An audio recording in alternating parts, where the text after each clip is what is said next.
암송하셨죠? 로마서 3장 22절 말씀 같이 읽어보죠. 곧 하나님의 은은 예수 그리스도를 믿음으로 인한 것으로 모든 자와 믿는 모든 자에게 미치나니 차별이 없느니라. 로마서 3장 22절 말씀이에요. 곧 하나님의 은은 예수 그리스도를 믿음으로 인한 것으로 모든 자와 믿는 모든 자에게 미치나니 차별이 없느니라. 자, 다음 주에는 부득이하게 두 구절을 외우게 됩니다. 로마서 3장 23절로 24절 말씀. 그렇게 외우는데 어려움이 없을 것이에요. 왜냐하면 여러분이 구령할 때 사용하시던 말씀이고 하기 때문에 금방 외우실 수 있을 것입니다. 로마서 3장 23절로 24절 말씀을 꼭 암송해 오시기를 바랍니다. 오늘은 제5장 구원받기 원하는 사람들을 상담하는 법. 제일 쉽죠? 준비된 사람들을 보내달라고 기도했죠? 하나님께서 준비된 사람들을 보내주셔서 복음을 듣게 하실 때에 바로 그 사람들을 말하는 것이죠.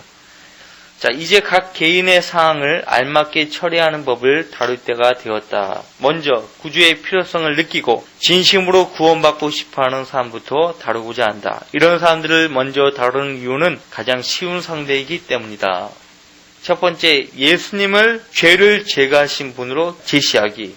구주의 필요성을 깨달은 사람에게 먼저 제시할 내용은 예수께서 친히 십자가에 달리셔서 그 사람의 죄들을 제거하셨다는 것이다. 이런 목적에 부합하는 성경 구절로는 이사야서 53장 6절이 있다. 여러분들 암송하셨으니까 같이 한번 암송해 볼까요? 우리는 모두 양같이 길을 잃어 각자 자기의 길로 돌이켰으나 주께서는 우리 모두의 죄악을 그에게 지우셨도다. 상대방에게 직접 이 구절을 읽게 한 다음 이같이 말한다. 이 구절의 전반부는 구원의 필요성을 보여주고 있으며 우리는 모두 한 사람도 예 없이 모두가 양같이 길을 잃어버렸다는 거죠. 예수 그리스도의 도움이 필요하다는 거예요.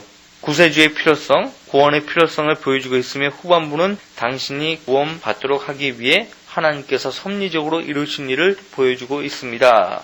죄인들을 구원하기 위해서 하나님께서 취하신 조치, 하나님의 구원 계획에 대해서 말씀하신 구절이죠.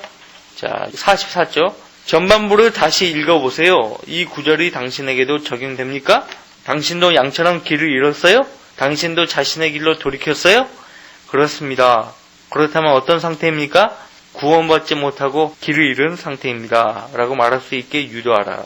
지금부터 당신이 구원받기 위해 하나님께서 섭리적으로 이루신 일을 살펴보도록 하겠습니다. 이 구절의 후반부를 읽어보세요. 이 구절에서 우리의 죄악을 지신 분이 누구십니까?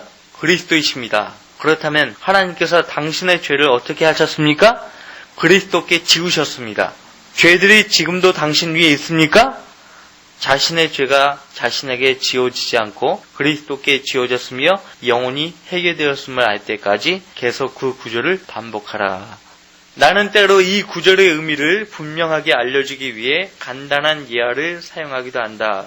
오른손을 상대방을, 왼손을 그리스도, 내 성경은 상대방의 죄로 가정한다. 그 다음 처음에는 성경을 내 오른손에 올려놓고 말한다. 지금 당신의 죄가 어디 있습니까? 그러면 물론 내 위에 있습니다라고 대답한다. 그런 다음 나는 그 구절의 후반부를 반복해서 읽는다. 주께서 우리 모두의 죄악을 그에게 지우셨도다. 그런 다음 성경을 오른손에서 왼손으로 옮기며 묻는다. 이제 당신의 죄는 어디 있습니까? 물론 그분 위에 있습니다. 죄가 더 이상 당신 위에 있지 않죠? 그렇습니다. 그리스도 위에 있습니다. 이런 단순한 이해를 통해서 수많은 사람들이 빛으로 인도되어 빛에 합류해 왔다. 때로는 이 구절을 사용해서 이런 식으로 하기도 한다. 사람은 두 가지를 알아야 합니다. 첫째는 구원받기 위해 할 일로 먼저 자신이 길을 잃은 죄인임을 알아야 합니다. 이 구절에서 그 사실을 알 수 있습니다. 두 번째는 그리스도께서 모든 사람을 구원하실 수 있는 구세주라는 사실입니다. 사람이 할 일은 모든 사람을 구원할 수 있는 구세주를 받아들이는 것입니다. 이분은 하나님께서 예비하신 분입니다. 이분을 바로 지금 여기서 받아들이시겠습니까? 구원으로 초청하는 것이에요. 복음을 다 전해놓고 초청하지 않으면 안 되는 거예요. 어떻게 하겠다는 거예요? 이사야서 53장 6절 말씀을 가지고 이렇게 복음을 전할 수 있다는 것이 좋은 예죠? 좋은 예예요. 예수님께서 죄를 지셨음을 보여주는 훌륭한 구절로는 갈라디아서 3장 13절이 있다. 우리가 이제 이 말씀을 또 암송할 텐데요. 같이 읽어볼까요? 그리스도께서 우리를 위하여 저주가 되셔서 율법의 저주로부터 우리를 구속하셨으니 기록되기를 나무에 매달린 자는 누구나 저주받은 자라고 하였도다. 율법이라는 말씀이 나올 때마다 우리들에게는 굉장히 이질적인 표현이죠. 그러나 율법이 유대인들에게는 구약이지만 이방인들인 그 외 민족 사람들에게는 율법이 양심이에요. 대부분의 사람들이 양심대로 살지 않아요. 다시 말하면 양심이 그들의 생각과 그들의 행위를 정죄하는데 양심을 저버리기 때문에 그들은 사실 스스로 율법의 저주 가운데 살고 있는 것입니다. 그런데 예수 그리스도께서 율법의 저주로부터 우리를 구속하셨다는 것이에요. 우리를 위해서 저주가 되셔서 나무에 매달리셨어요. 나무에 매달린 자는 누구나 저주받은 자라. 이 말씀이 구약성경 어디에 있죠? 신명기에 있죠? 신명기 21장. 그렇죠? 한번 보세요. 기록되기를 했을 때 이 기록은 신명기 21장 23절 말씀인데 신명기 21장 22절 23절 말씀 같이 보겠습니다. 같이 읽습니다. 만일 어떤 사람이 죽을 죄를 범하고 그가 죽임을 당하여 내가 그를 나무에다 매달거든 그의 시체를 밤새도록 나무에 두지 말고 어떻게 해서라도 그날에 장사여서 나무에 매달린 자는 하나님께 저주를 받았음이니 주 너의 하나님께서 내게 유업으로 주시는 내 땅을 더럽히지 말지니라. 그래서 예수님은 십자가에 달리신 그날 장사 되신 것이에요. 예수님은 죽을 죄를 범하신 분이 아니에요. 근데 우리 모두의 죄악을 담당하시고 죄가 되시고 저주가 되신 것이에요. 나무에 매달리신 것이에요. 이 율법의 말씀을 성취시키기 위해서 하나님께서 이스라엘 백성들로 하여금 로마의 지배를 받게 하시고 로마의 가장 최악의 형벌이 뭔지 아세요? 십자가에 달려 죽는 거예요. 예언의 말씀을 이루기 위해서 예수님이 십자가에 달려 죽임을 당하셨단 말이에요. 이거는 우연이 아니에요. 율법의 말씀을 성취시키기 위해서 하나님께서 취하신 조치예요. 우리를 위해서 죄가 되시고 저주가 되신 것이었어요. 예수님을 믿으면 그 죄에 대한 형벌, 저주를 받지 않게 된다는 것이죠. 얼마나 쉽습니까? 거기 교재 보세요. 중간 단락. 상대방이 직접 이 구절을 읽도록 해야 한다. 상대방이 이 구절을 읽으면 다음과 같은 질문을 한다. 그리스도께서 우리를 무엇에서 구속하셨다고 말씀하고 계십니까? 그리스도께서는 누구를 구속하셨습니까? 그리스도께서는 율법의 저주에서 어떻게 우리를 구속하셨습니까? 그리스도께서 당신을 대신해서 저주가 되심으로 율법의 저주에서 당신을 구속하셨음을 믿습니까? 이 구절을 복수가 아니라 단수로 읽어보시겠습니까? 상대방이 이 구절을 다음과 같은 의도로 받아들일 때까지 여러분이 의도하는 바를 분명하게 하라. 그리스도께서는 나를 위해 저주가 되셔서 율법의 저주로부터 나를 구속하셨으니 기록되기를 나무에 매달린 자는 누구나 저주받은 자라. 우리라고 하니까 사람들은요 자기를 빼고 다른 사람들을 생각한다니까요. 항상 예수님이 왜 십자가에 달려 죽으셨습니까? 질문하면 우리의 죄 때문입니다 라고 교회 다니는 사람들은 다 그렇게 대답을 하는데 그럼 당신의 죄도 포함됩니까? 라고 물으면 포함된다고까지 이야기하면서도 그걸 믿지 못하는 거예요. 그러니까 구원받지 않은 상태에 있다는 것이죠. 구원받는 건 너무나 쉬워요. 아픈 사람은 어디를 찔러도 아프다니까요. 그러니까 우리가 복음에 합당한 말씀들이 많은데 그 어느 말씀으로도 죄인을 공략할 수 있는 거예요. 구원받기 싫어하는 사람들 앞에 놓고 이야기해봤자 소용없어요. 그 사람 마음의 벽은요 철옹성이에요. 굳게 닫혀있기 때문에 안 돼요. 45쪽 밑에 달라.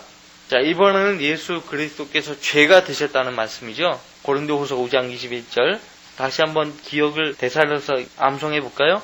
하나님께서 죄를 알지도 못하는 그를 우리를 위하여 죄로 삼으신 것은 우리를 하여금 그 안에서 하나님의 의가 되게 하려 하심이라. 여러분과 제가 말씀을 많이 알고 있으면 암송하고 있으면 여러분과 저는요 하나님께 크게 쓰임받을 수 있어요. 능력의 비결이에요. 말씀이 없기 때문에 능력이 있는 삶을 못 사는 것이고 말씀이 없기 때문에 성령 충만한 삶을 살지 못하는 것이에요. 말씀을 많이 암송했다 하더라도요 자기가 암송한 그 말씀에 매일 복종하고 살지 않는다면 역시 성령 충만한 삶을 못 사는 것이에요. 말씀에 많이 암송하고 있다는 것, 그것이 능사가 아니에요. 얼마만큼 자기가 알고 있는 말씀에 복종하고 사느냐, 그것이 능력의 비결이에요. 그렇죠? 상대방이 이 구절을 읽게 한 후 이렇게 질문을 한다. 우리를 위해 죄가 되신 분이 누구십니까? 한 번도 들어본 적이 없는 말씀이에요. 그죠? 누구를 위해 그리스도께서 죄가 되셨습니까? 그리스도께서 우리를 위해 죄가 되신 목적이 무엇입니까? 단수로 바꿔서 이 구절을 읽어보시겠습니까? 하나님께서 죄를 알지도 못하는 그를 나를 위하여 죄로 삼으신 것은 나로 하여금 그 안에서 하나님의 의가 되게 하려 하심이라. 3인칭에서 1인칭으로 바꿔서 이렇게 하면은 더 다가오죠.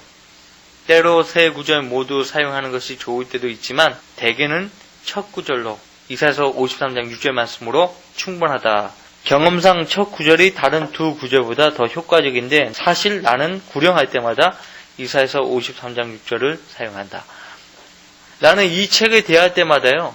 왜 R.A. 토레이 목사님은 이렇게 하나님의 말씀에 붙들려서 사셨는데 그 아들 때부터 망가져 버렸는가.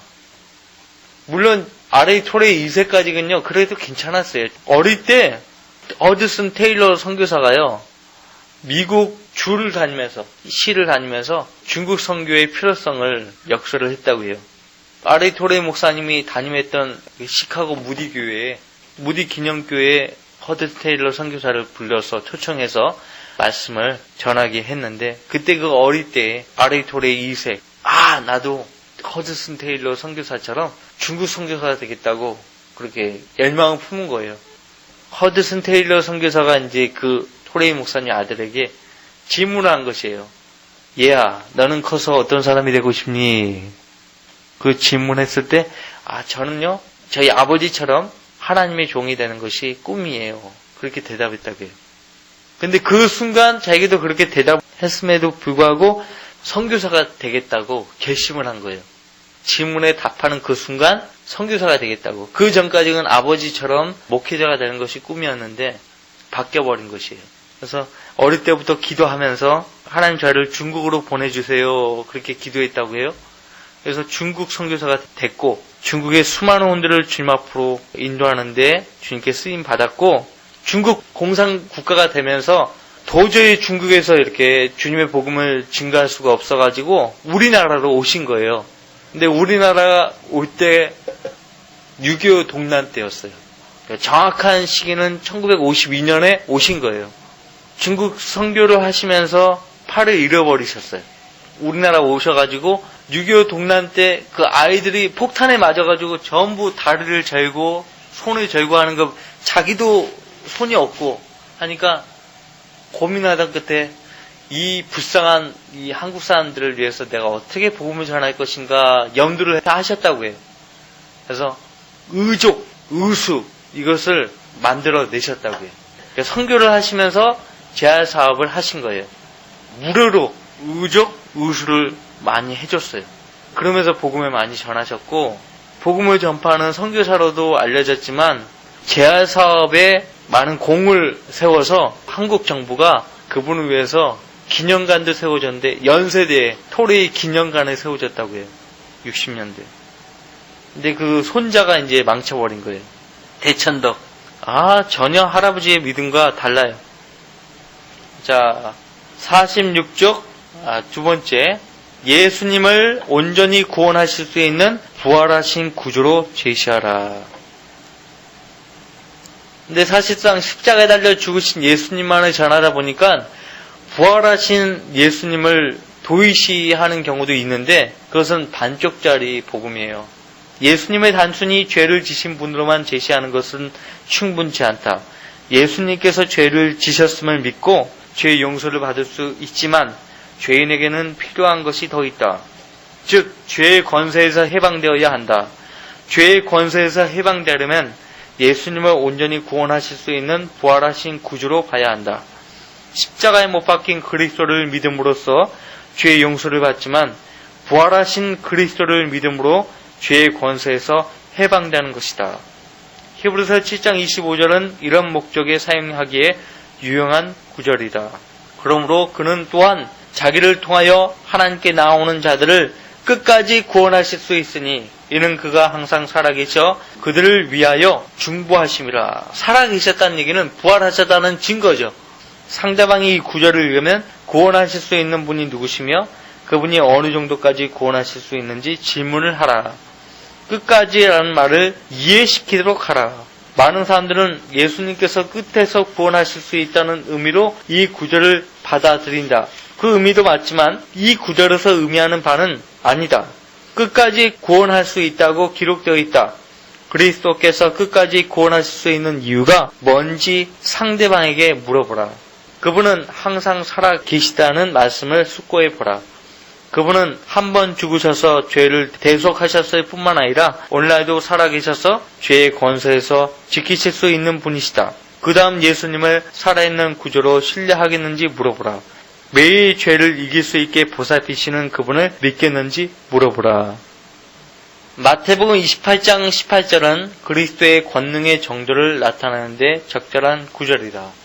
그 후에 예수께서 그들에게 오셔서 일러 말씀하시기를 하늘과 땅에 있는 모든 것을 나에게 주셨도다.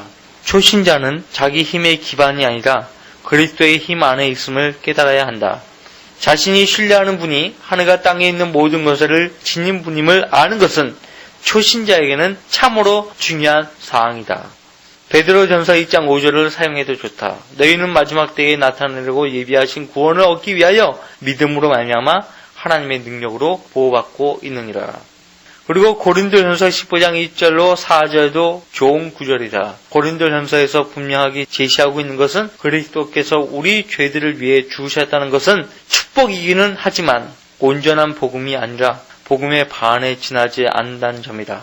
복음의 나머지 반은 그분이 장사되었다가 다시 부활하셨다는 사실이다. 못 박이신 그리스도뿐만 아니라 부활하신 그리스도를 믿게 해야 한다.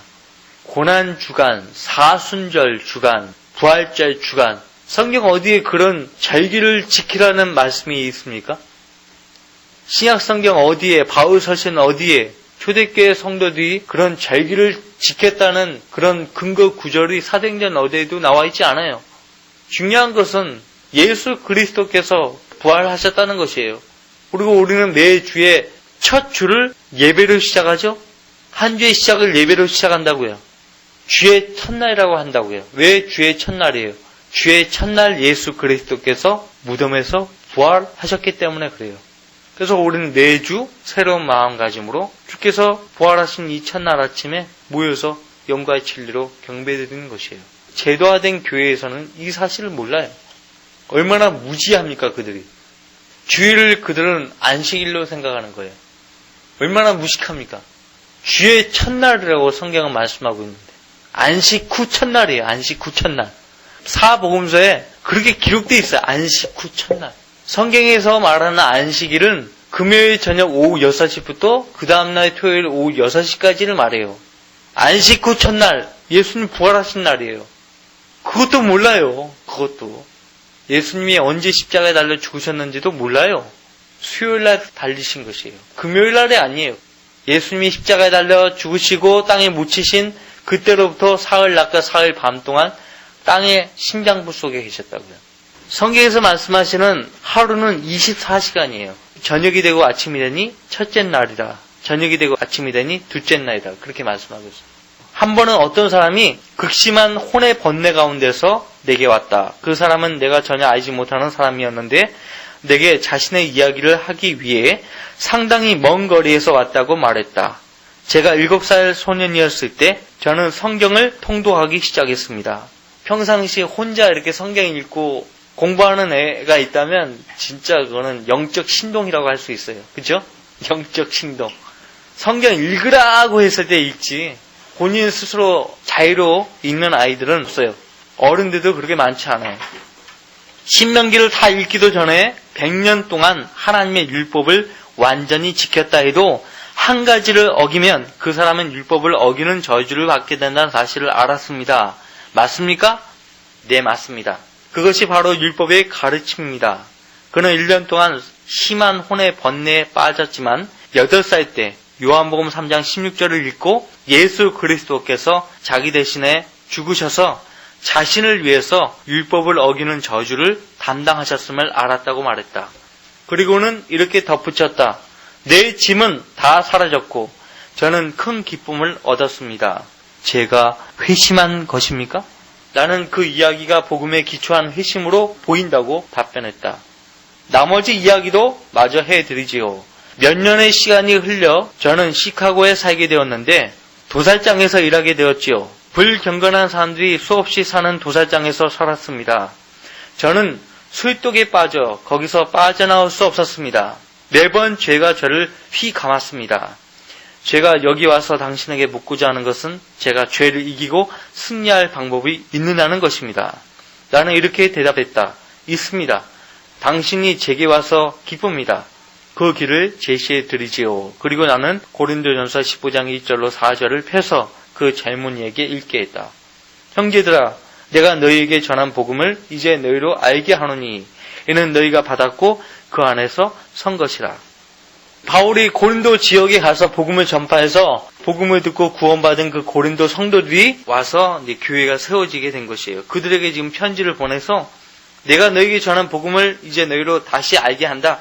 이는 너희가 받았고 그 복음 안에서 내가 섰다. 만일 너희가 내가 전한 복음을 굳게 잡고 헛되이 믿지 아니하였다면 복음을 통하여 너희도 구원받은 것이라고 했어요. 자, 구원받으셨어요? 라고 물으면 죽어봐야 알죠. 교회 다니는 사람들이 다 그렇게 이야기해요. 저 같으면 죽어봐야 아는 것을 왜 교회 다니십니까? 왜 그런 하나님을 믿습니까? 그렇게 이야기한다고요. 당신이 버스를 탔는데 광주로 가는 버스를 탔는데 경기도 광주로 가는 버스를 탔으면 어떻게 하시겠습니까? 다시 내려야지 도중에. 그죠? 끝까지 갑니까? 체면 때문에? 부끄러워서 그런 거예요? 다시 갈아타야죠. 부끄러워도. 자기가 지금 어디로 가고 있다는 것도 모르면서 그냥 교회 다니는 거예요? 미혹당하고 있는 것이죠. 인간이 세운 종교의 배후에는 마귀들이 있다는 사실을 아셔야 돼요. 오늘날 기독교는 성경에서 떠났어요. 오늘날 기독교가 예수 그리스도보다 더 순수할 수 없죠. 예수 그리스도보다 더 순수할 수 없어요. 오늘날 교회가 하나님 말씀인 성경보다 더 순수할 수 없어요. 모든 것은 기록된 하나님 말씀인 성경으로 판단해야 되는 거예요. 성경으로 어떤 교회가 참되다. 성경으로 어떤 사람이 하나님의 종이다. 판단해야 되는 거예요. 성경이 없으면 그런 판단도 못 내리는 거예요. 그렇죠? 바른 성경이 없기 때문에 오늘날 교회들이 막 가는 거예요. 성경의 절대적 잣대가 없으니까 성경의 절대적 권위를 잃어버렸기 때문에 목사가 최종권이에요. 우리 목사님은 이렇게 이야기해요. 우리 교회는, 우리 신부님은 엉터리죠? 자, 시간이 지금 다 되어가지고 우리가 다음 주에 이어서 공부하도록 하겠습니다. 다음 주에 우리가 암송할 구절은 로마서 3장 23절로 24절 말씀이에요. 꼭 암송해 오시기를 바랍니다. 자, 그럼 11시 예배에 뵙겠습니다.